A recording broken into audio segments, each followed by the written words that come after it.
কি কি কাজ করলে কোরবানি অর্থহীন হয়ে যেতে পারে? কোরবানি অর্থহীন হয়ে যাওয়ার জন্য সবচেয়ে বড় যেই কাজটি হতে পারে সেটা হলো লৌকিকতার কারণে বা আল্লাহর সন্তুষ্টি অর্জন ছাড়া অন্য কোনো কারণে যদি কোরবানি হয় তাহলে সেই কোরবানিটা অর্থহীন হয়ে যেতে পারে। কোরবানিটার সওয়াব পাওয়া থেকে আমরা বঞ্চিত হতে পারি। আল্লাহর কাছে এর কোনো বিনিময় আমাদের নাও থাকতে পারে যদি আমাদের ইখলাস না থাকে। কোরবানিতে ইখলাস খুব কমই থাকে। কোরবানিকে ঘিরে যদি আপনি বলেন সবচেয়ে বড় সতর্ক থাকার জায়গাটা কোনটা, তো আমি বলবো নিয়তকে খালিস করা। অন্য অনেক ইবাদত আছে, নামাজের ক্ষেত্রে আমরা আল্লাহর জন্য নামাজ পড়ি, সেখানে আসলে ইখলাসের অভাব এত বেশি থাকে না।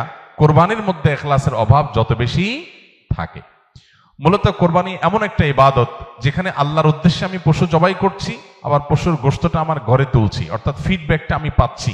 এরকম জায়গা যেখানে অর্থনৈতিক বা আর্থিক ইবাদত, সে আর্থিক ইবাদতের ফিডব্যাক বা উপকারিতা যদি আমরা নিজেরা পাই, সেখানে ইখলাস ধরে রাখাটা আসলে কঠিন হয়। কোরবানিটা সেরকম একটা ইবাদত। এই জন্য আমি কোরবানি কেন করছি এটা আগে ক্লিয়ার করতে হবে। আল্লাহ বলেছেন লা ইয়ানালাল্লাহু লুহুমুহা ওয়ালা দিমাউহা ওয়ালাকিন ইয়ানালুহু আত-তাকওয়া মিনকুম। কোরবানির পশুর গোশত, রক্ত কিছুই আল্লাহর কাছে যায় না। যেই চেতনা থেকে, যেই তাকওয়ার সুপ্ত চেতনা থেকে আমরা কোরবানি করি সেটা আল্লাহর কাছে ঠিকই যায়। সো ইখলাসটা এনশিওর করতে হবে, না হলে কোরবানি অর্থহীন হয়ে যেতে পারে। অনেকে আছেন প্রতি বছর কোরবানি করি, এবছর যদি না করি ছেলেমেয়েরা কার মুখের দিকে চেয়ে থাকবে। তাহলে এটা সামাজিক মর্যাদা রক্ষার কোরবানি হলো, আল্লাহর উদ্দেশ্যে না। অনেকে হয়তো মনে করেন যে আমরা প্রতি বছর গরু কোরবানি দেই, এবছর টাকা নাই, ধার করে হলেও দিতে হবে। কেন?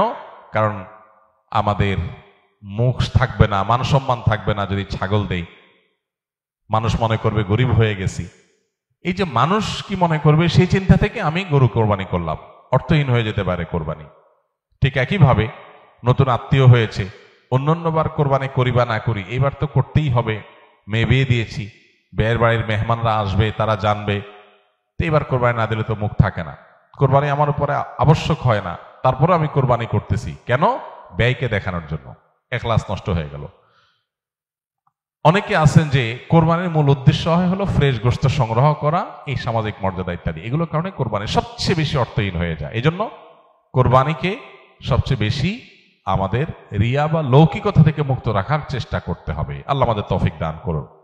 দ্বিতীয়ত, হারাম অর্থ দিয়ে যদি কোরবানি করেন তাহলে সেটা অর্থহীন হয়ে যেতে পারে।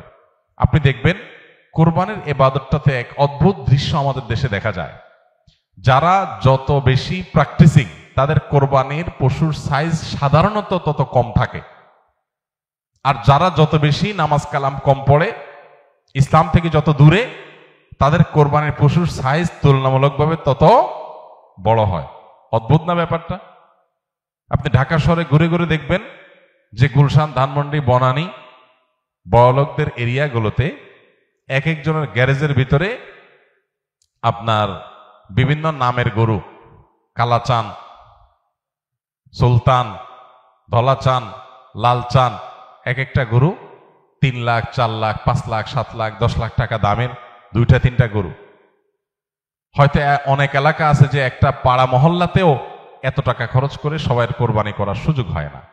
যাই দেখেন ওই বাড়িতে যারা থাকে তাদের নামাজ নাই, কালাম নাই, ইবাদত নাই, বন্দেগী নাই, কোরবানি বেলায় মাশাআল্লাহ 4টা-5টা আছে, কারণ এটাতে বেটাগিরি জাহির করা যায়। আর যদি নির্বাচন সামনে থাকে তাহলে তো কোনো কথাই নেই, তাহলে এবার 10টা গরু, 20টা গরু, 30টা গরু। তো এগুলো বেশিরভাগ ক্ষেত্রে হারাম উপার্জন থেকে হয়, বিশেষ করে যাদের মধ্যে আল্লাহর ভয় না থাকে। তো হারাম উপার্জন থেকে যদি কোরবানির পশু করা হয়, জবাই করা হয়, বা ওই যে লৌকিকতার কারণে মানুষ দেখানোর জন্য, বাহবা পাওয়ার জন্য যদি কোরবানি হয়, তাহলে সেই কোরবানি কি হয়ে যাবে? অর্থহীন হয়ে যেতে পারে। তৃতীয়ত যে বিষয়টা আমাদের খেয়াল করা দরকার সেটা হলো কোরবানির পশুর জবাই করে তার গোশত খাওয়া আল্লাহ তাআলা আমাদের জন্য হালাল করেছেন, কিন্তু এর মানে এই না যে পশুর প্রতি কোনো অমানবিক আচরণ করা যাবে। পশুর প্রতি অমানবিক আচরণ করলেও কোরবানি অর্থহীন হয়ে যেতে পারে। এখন বলতে পারেন পশুর প্রতি কেউ কেউ অমানবিক আচরণ করে? উত্তর হলো হ্যাঁ, করে। কিভাবে করে? অনেকে আছেন পশু কিনে আনার পর যথাযথভাবে যত্ন আত্তি করে না, নিয়মতান্ত্রিক ভাবে খাওয়ায় না, কারণ জবাই করে ফেলবো, দরকার কি খাওয়ানোর। আপনি 1 সপ্তাহ আগে 5 দিন আগে বাজার থেকে পশু কিনে আনছেন, এটা ঠিক মতো খাওয়াইলেন না, যেখানে তার কষ্ট হয়, মশা টশা আছে যেখানে সেখানে তারে বেঁধে রাখলেন।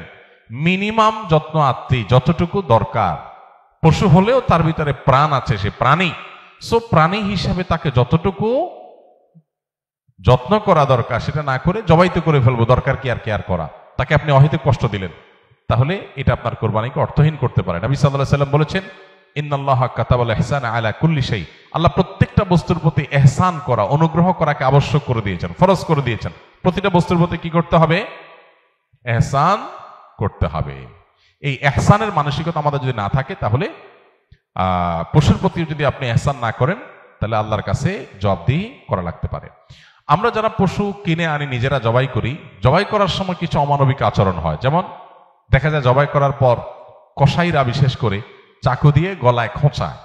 এই গলায় খোঁচানোর পরে, খোঁচানোর কারণে দেখা যায় যে স্বাভাবিকভাবে রক্ত প্রবাহ হয়ে, রক্ত বের হয়ে যে মৃত্যু হতো, সেটা না হয়ে একটা পশু মারা যাচ্ছে অনেক সময় স্পাইনাল কর্ডে আঘাত করার কারণে। তো এই যে খোঁচাখুচি করে পশু মারলেন, অনেক সময় পশু খাওয়াটা পর্যন্ত হারাম হয়ে যেতে পারে যদি এরকম খোঁচাখুচি হয়। জন্য জবাইয়ের পরে ছেড়ে দিতে হবে, তার প্রাণ বাইর হওয়ার জন্য স্বাভাবিকভাবে। খোঁচাখুচি করা যাবে না চাকু দিয়ে।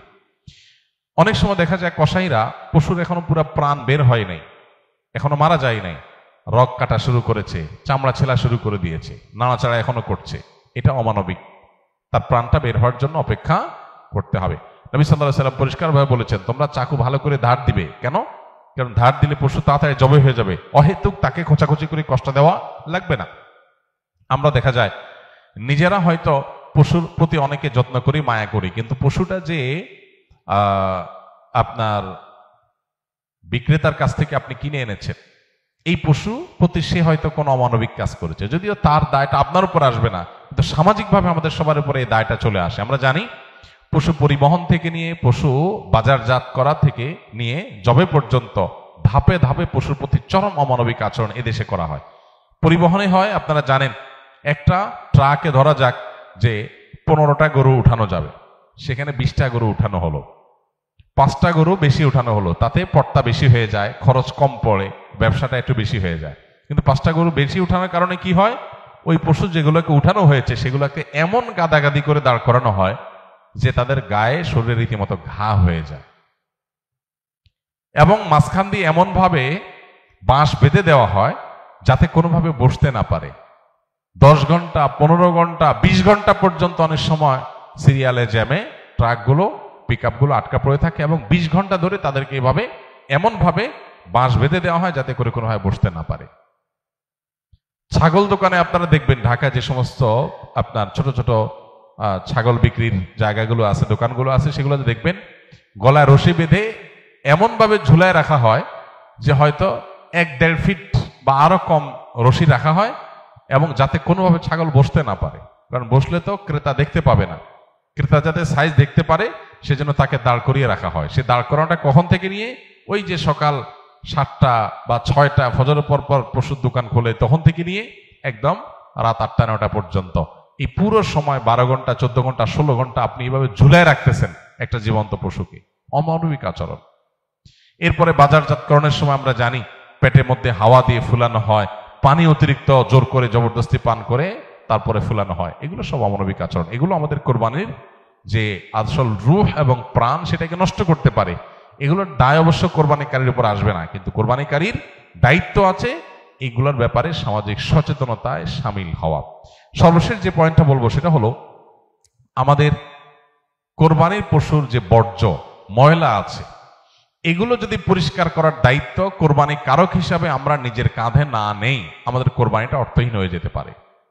আমি কোরবানি করছি সওয়াবের জন্য, কিন্তু আমার কোরবানির কারণে যদি মানুষের কষ্ট হয়, সমাজের মানুষ বিপদে পড়ে, মানুষ অসুস্থ হয়, তাহলে সওয়াবের পরিবর্তে আমার কি হতে পারে? গুনাহ হতে পারে।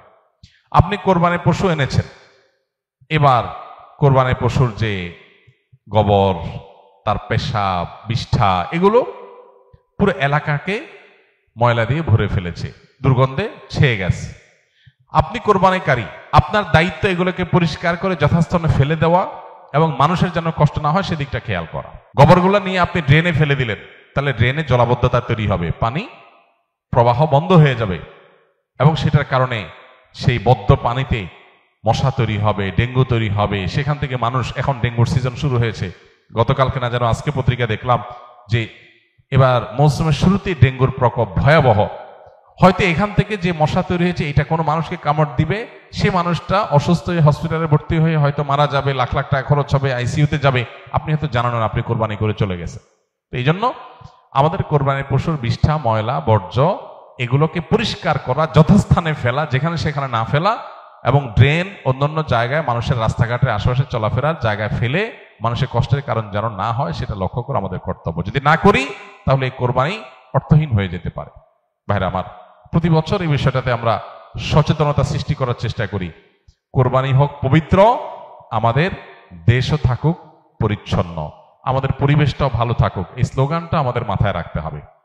কোরবানি করার পরে অনেক সময় দেখা যায় কোরবানি পশুর রক্ত রাস্তায় বেয়ে পড়ে গেছে, মাটির রাস্তায় শুকিয়ে গেছে, আমি ভালো করে পানি ঢালি নাই, দায় সারা একটু পানি ঢেলে চলে গেলাম, তাহলে এই রক্তটা শুকানোর পরে দুর্গন্ধ হবে, মানুষ আশেপাশ দিয়ে যাবে, নাকে হাত দিয়ে যেতে হবে, কষ্ট হবে, দিলের বদদোয়া মানুষের আপনি পেতে থাকবেন। তো কোরবানি করে কি লাভ? আল্লাহর বান্দাদের কষ্ট দিয়ে তো আল্লাহকে আপনি খুশি করতে পারবেন না। কোরবানি পশুর জবে করার পর অনেকে বুড়ি পছন্দ করেন, বুড়ি খাওয়া হালাল, কেউ চাইলে পছন্দ করলে খেতে পারে পরিষ্কার করে। এখন বুড়ির যে ময়লা সেগুলো আপনি রাস্তার পাশে কোন একটা খালে ফেলে দিয়ে চলে গেলেন, কারোর খেতে ফেলে দিয়ে চলে গেলেন, রাস্তার ধারে ফেলে দিয়ে চলে গেলেন। এবার 1 সপ্তাহ, 10 দিন, 15 দিন, 20 দিন, অনেক সময় 1 মাস বা আরো বেশি সময় পর্যন্ত এগুলোর গন্ধে আশেপাশে মানুষ বসবাস করা কঠিন হয়, পথচারীদের কষ্ট হয়। তো এগুলো সবগুলোই কিন্তু আমাদের কোরবানিকে অর্থহীন করে ফেলতে পারে। অতএব আমাদের উচিত হবে যে আমাদের কোরবানির পশু ময়লা বর্জ্য এগুলোকে গর্তে ফেলে দিয়ে মাটি চাপা দিয়ে সুন্দর করে সেটাকে দাফন করে দেওয়া, যাতে কোনোভাবে মানুষের কষ্টের কারণ না হয়। আল্লাহ রাব্বুল আলামিন আল্লাহকে সন্তুষ্ট করার মতো করে কোরবানি আমাদেরকে নিবেদন করার তৌফিক দান করুন। কোরবানি যেখানে ত্যাগের কথা বলে, সেখানে যদি আমরা মানুষকে কষ্ট দেই তাহলে এটা সওয়াবের পরিবর্তে কোনো কোনো ক্ষেত্রে গুনাহের কারণ হতে পারে।